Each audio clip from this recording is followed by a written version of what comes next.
आज कक्षा 11वीं भौतिकी में हम अध्याय 5 पढ़ेंगे, गति के नियम। इसमें सबसे पहले कुछ परिभाषाओं पर ध्यान देंगे। सबसे पहले हम देखेंगे बल या फोर्स। बल वह बाह्य कारक है जो किसी वस्तु की विरामावस्था, गत्यावस्था, आकार या आकृति में परिवर्तन कर देता है अथवा परिवर्तन करने का प्रयास करता है।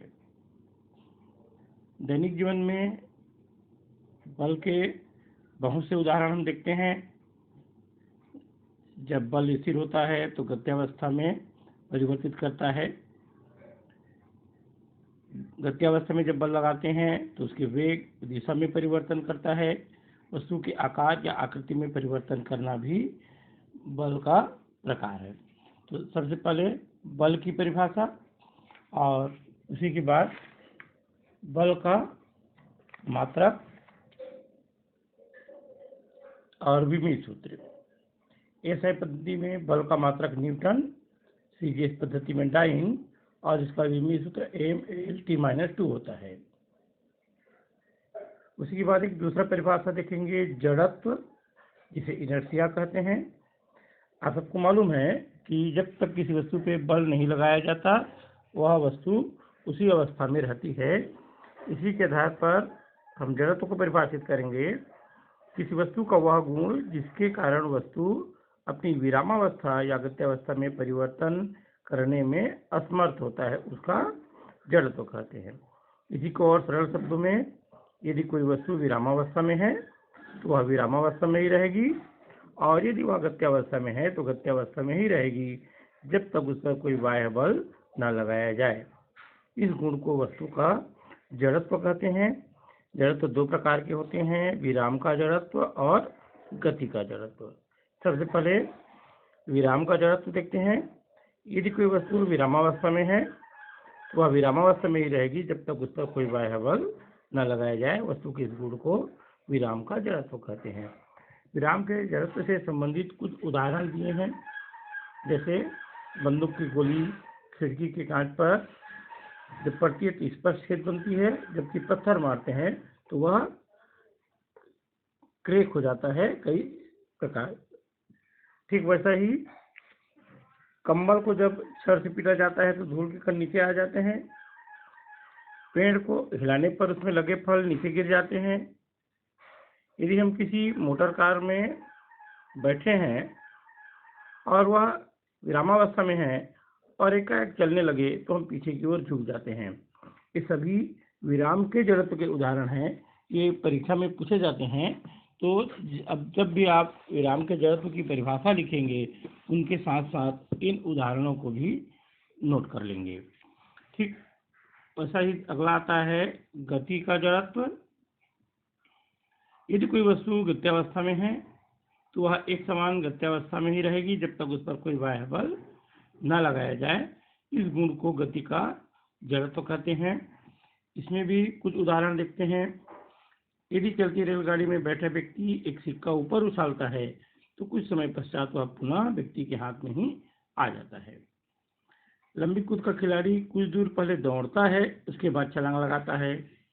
चलते वाहन में यदि हम बैठे हैं और एकाएक ब्रेक लग जाए तो हम आगे की ओर झुक जाते हैं। ये सभी गति के जड़त्व के उदाहरण हैं।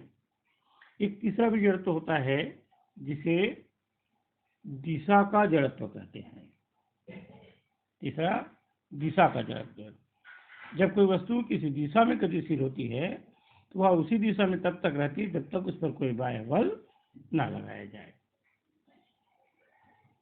इन्हीं परिभाषाओं के आधार पर, बल और जड़त्व के आधार पर न्यूटन ने गति संबंधी कुछ नियम दिया, जिनको उन्हीं के नाम से न्यूटन के गति का नियम कहते हैं।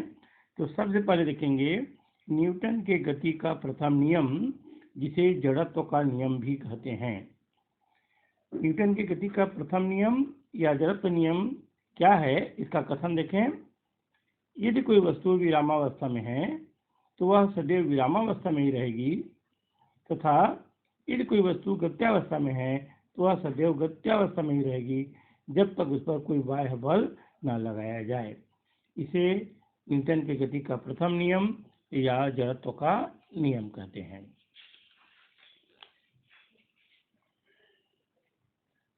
इसी के आधार पर एक और परिभाषा हम देखेंगे, संवेग या मोमेंटम। जब किसी वस्तु पर बल लगाया जाता है तो जिस वस्तु पर बल लगाएं उस वस्तु का द्रव्यमान और बल लगाने से उस वस्तु में उत्पन्न वेग का जो गुणनफल होता है उसे उस वस्तु का संवेग कहते हैं। इसे वेक्टर p से व्यक्त करते हैं और यह एक सदिश राशि होता है। सूत्र के रूप में यदि द्रव्यमान को m और वेग को v दर्शाएं तो संवेग p m × v, जहाँ p एक सदिश राशि है और वेग से एक सदिश राशि है, जबकि द्रव्यमान एक अदिश राशि है। इसके भी संवेग के भी कुछ उदाहरण देख सकते हैं।